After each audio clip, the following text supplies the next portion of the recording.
ओम भूर्भुवस्वः तत्सवितुर्वरेण्यं भर्गो देवस्य धीमहि धियो यो नः प्रचोदयात्। उस प्राण स्वरूप दुखनाशक सुख स्वरूप श्रेष्ठ तेजस्वी पापनाशक देव स्वरूप परमात्मा को हम अपनी अंतरात्मा में धारण करें। वह परमात्मा हमारी बुद्धि को सतमार्ग की ओर प्रेरित करे। भाइयों बहनों, जय श्री राम, जय गुरुदेव, जय माँ आदिशक्ति। आप सभी भाइयों बहनों की साधना से संबंधित जिज्ञासाओं का समाधान करूं, उससे पूर्व मैं आप सबसे निवेदन कर रहा हूं। भाई चंपालाल कुमावत जी को कोरोना संक्रमण हुआ है, इसलिए आप सब भाई चंपालाल जी के लिए उस परमपिता परमात्मा एवं जगत जननी माँ से प्रार्थना कीजिए। आज मैं आप सब भाइयों बहनों की साधना से संबंधित जिज्ञासाओं का समाधान करते हुए प्रथम जिज्ञासा सम्मिलित कर रहा हूँ। बहन प्रतिभा थोलिया जी ने अपनी जिज्ञासा प्रकट करते हुए लिखा है, प्रणाम गुरुजी, प्रणाम बहन, प्रणाम। मैं जब ध्यान करती हूँ तो गले में दबाव होता है और कुछ गोल गोल घूमने लगता है। ऐसा ही सर में भी लगता है, लेकिन कभी कभी सर में दर्द और चक्कर भी आते हैं। ये सब क्या हो रहा है? गुरुजी कृपया मार्गदर्शन करें। मुझे ध्यान करना चाहिए या नहीं, लेकिन ध्यान मुझे अपनी तरफ खींचता है, मैं क्या करूं? बहन प्रतिभा जी, आप ध्यान कर रही हैं तो गले में दबाव होता है। इसका स्पष्ट अर्थ है कि आपकी प्राण ऊर्जा सुषुम्ना मार्ग से गले तक आ गई है और कुछ गोल गोल घूमने लगता है। ऐसा ही सर में भी लगता है।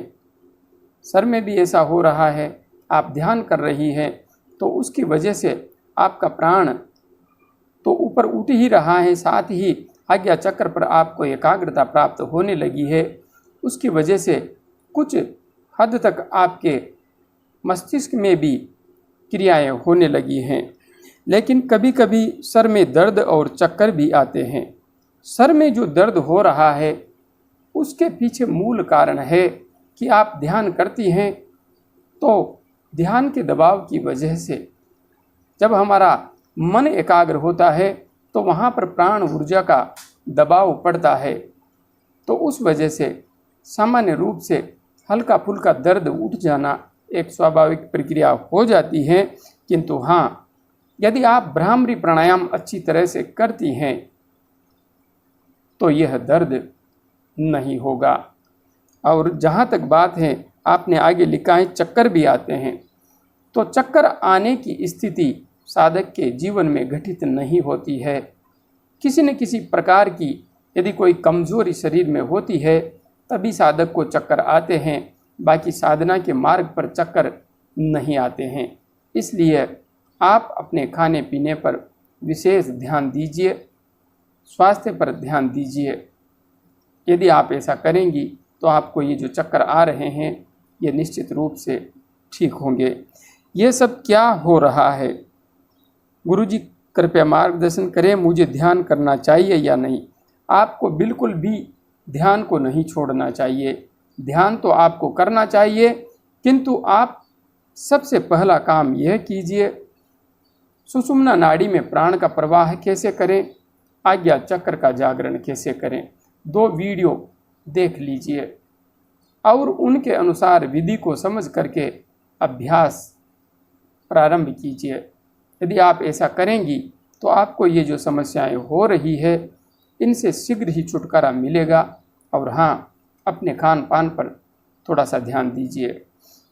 आगे बहन रविता सैनी जी ने अपनी जिज्ञासा प्रकट करते हुए लिखा है, गुरुजी अब मैं जप करते करते सो जाती हूँ। जैसे ही मैं जप करना शुरू करती हूँ तो ध्यान की स्थिति में जाते जाते नींद के झोंके जैसी हवा लगनी शुरू हो जाती है और ऐसे लगते लगते कब नींद आ जाती है पता नहीं चलता। बस जब आँख खुलती है जब चल रहा होता है और शरीर ऐसे महसूस होता है जैसे किसी चीज़ को पानी में भिगो दो तो वो फूल जाती है, ऐसा ही लगता है। शरीर बड़ा सा लगता है। जय गुरुदेव, जय माँ आदिशक्ति। बहन रविता सैनी जी, आप ध्यान के पथ पर अध्यात्म के पथ पर, योग के पथ पर बड़ी गहनता से आगे बढ़ रही हैं।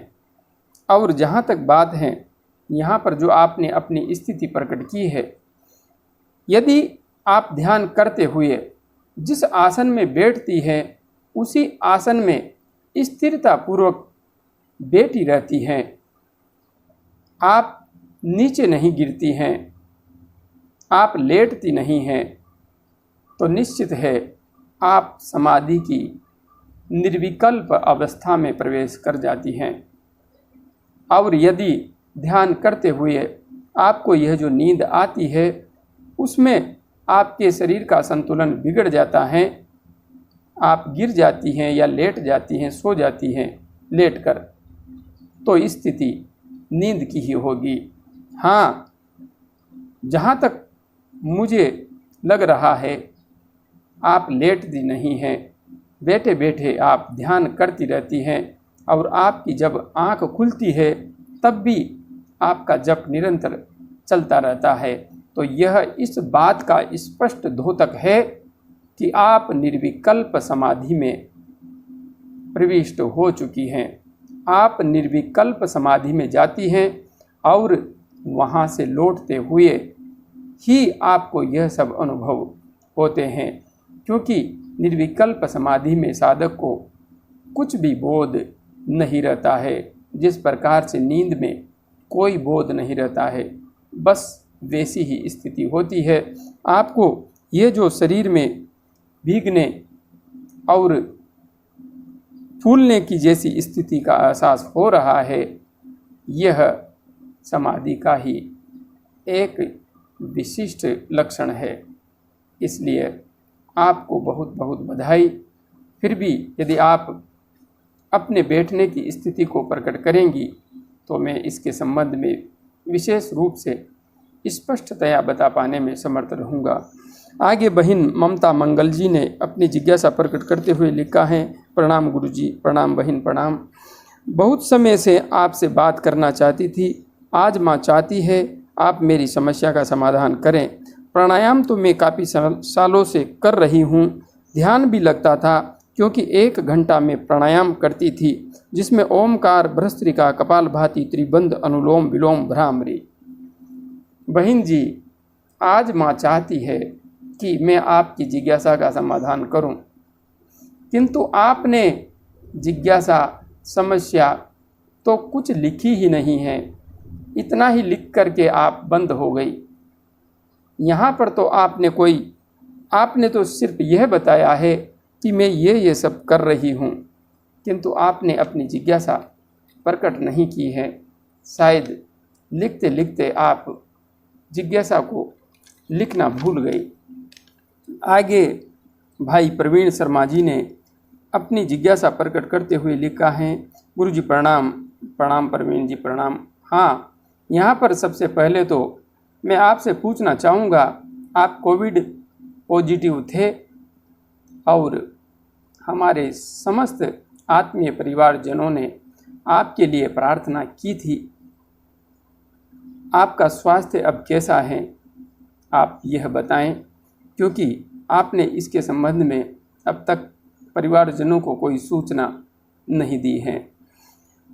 यहाँ पर आपने जिज्ञासा प्रकट की है, गुरुजी जब मैं ओम का पाठ करता हूँ तो मेरी जीभ ऊपर तालवे में लग जाती है और मुंह कड़वा हो जाता है। गुरुजी ये क्या है, क्या मैं ठीक चल रहा हूँ? आप ओम का पाठ नहीं कहेंगे, जप करते हैं, नाद करते हैं, तो जीभ आपकी ऊपर तालवे में लग जाती है। यह एक स्वाभाविक प्रक्रिया है जो आपके साथ हो रही है और मुंह कड़वा हो जाता है। वैसे आम तौर पर जब साधक को अमृत की प्राप्ति होती है तो वह कड़वा नहीं होता है, वह मीठा होता है, किंतु आपको कड़वा स्वाद आ रहा है। आपने अभी कोरोना का इलाज लिया है तो दवाइयों का असर आपके शरीर पर अच्छी तरह से हो रहा है और उसी की वजह से जो श्राव आपको आ रहा है उसका स्वाद भी कड़वा ही आ रहा है। इसलिए चल तो आप ठीक ही रहे हैं, बस सुषुम्ना नाड़ी में प्राण का प्रवाह कैसे करें आज्ञा चक्र का जागरण कैसे करें, उन वीडियोज़ को आपने देख ही लिया होगा, तो उनके अनुसार अभ्यास करते रहिए। और हाँ, अधिक से अधिक गायत्री महामंत्र का जप कीजिए। आपका लक्ष्य कम से कम 11 माला तक पहुंचने का होना ही चाहिए। आगे भाई विजय वधवा जी ने अपनी जिज्ञासा प्रकट करते हुए लिखा है। नमस्कार जी, नमस्कार विजय जी, नमस्कार। मैं लास्ट 4 साल से प्राणायाम एवं ध्यान कर रहा हूँ। क्या अब मैं त्रिबंध कुंभक स्टार्ट कर सकता हूँ? क्या इसका कोई रिस्क या साइड इफ़ेक्ट तो नहीं है? Guide me please. Vijay Wadhwa ji, YouTube channel पर सक्रियता तो मैंने 1 वर्ष से बढ़ाई है, किंतु जहाँ तक मुझे ध्यान है आप मेरे से 2018 से जुड़े हुए हैं। फेसबुक के माध्यम से आप मेरे साथ ग्रुपों में भी हैं और आपके विभिन्न प्रश्नों के जवाब मैंने लिख करके बड़े विस्तार से भी दिए हैं, किंतु आपकी जो स्थिति है, आपकी जो मानसिक जड़ता है, वह कहीं न कहीं मेरी समझ से परे है। आपको 4 साल हो गए प्राणायाम करते हुए और आप अब पूछ रहे हैं कि आप त्रिबंध का अभ्यास कर सकते हैं क्या? प्रभु, यदि कोई त्रिबंध का अभ्यास करना चाहता है तो 3 महीने भी बहुत बड़ी अवधि है। 3 महीने यदि अनुलोम विलोम, नाड़ी शोधन, कपालभाति, भ्रामरी आदि प्राणायाम का अभ्यास यदि कोई साधक कर लेता है तो निश्चित रूप से उसकी नाड़ियों में संपूर्ण चेतना जागृत हो जाती है और वह किसी भी दबाव को झेलने में समर्थ हो जाती है। इसलिए 4 साल तो बहुत बड़ी अवधि है, बहुत लंबी अवधि है। 1 महीना अभ्यास करने के बाद भी त्रिबंध का अभ्यास किया जा सकता है।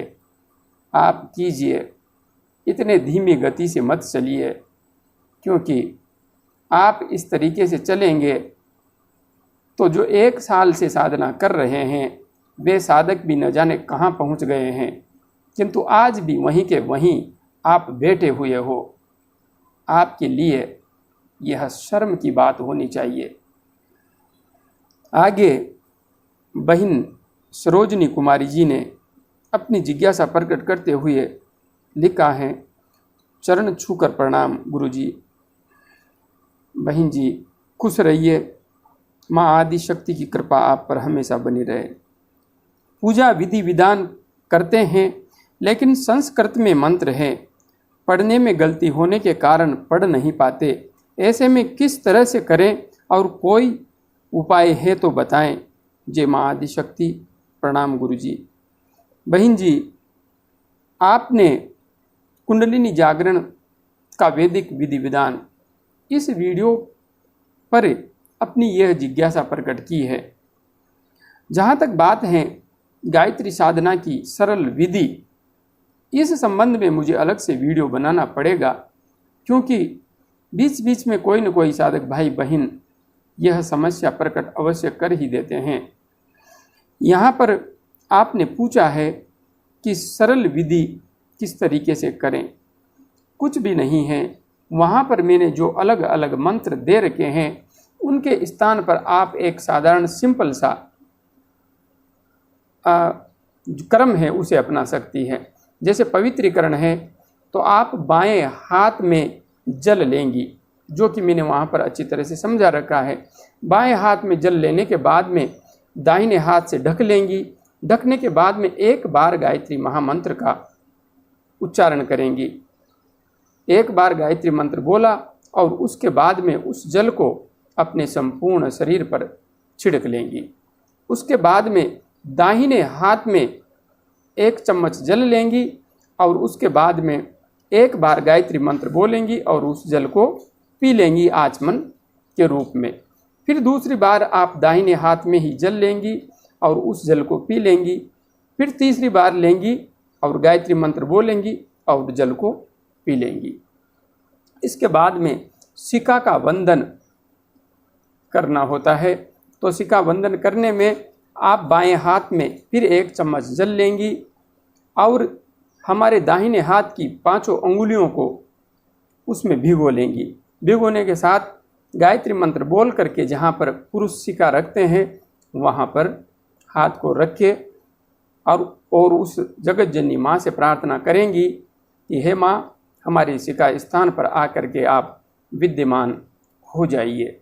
उसके बाद में आप प्राणायाम मंत्र, तो प्राणायाम मंत्र जो वहाँ पर दिया हुआ है उसको बोलने की आपको ज़रूरत नहीं है। सिर्फ एक बार गायत्री मंत्र बोलेंगी और प्राणायाम प्रारंभ कर देंगी।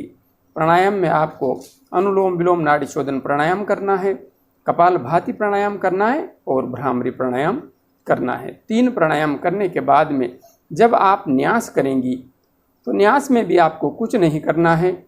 गायत्री मंत्र बोला, मुंह को स्पर्श कर लिया बाएं से दाएं, फिर गायत्री मंत्र बोला, नासिका को बाएं से दाएं स्पर्श कर लिया, फिर गायत्री मंत्र बोला, आँखों को स्पर्श कर लिया, फिर गायत्री मंत्र बोला, फिर कानों को स्पर्श कर लिया, फिर गायत्री मंत्र बोला, फिर भुजाओं को स्पर्श कर लिया, फिर गायत्री मंत्र बोला और जंघाओं को स्पर्श कर लिया।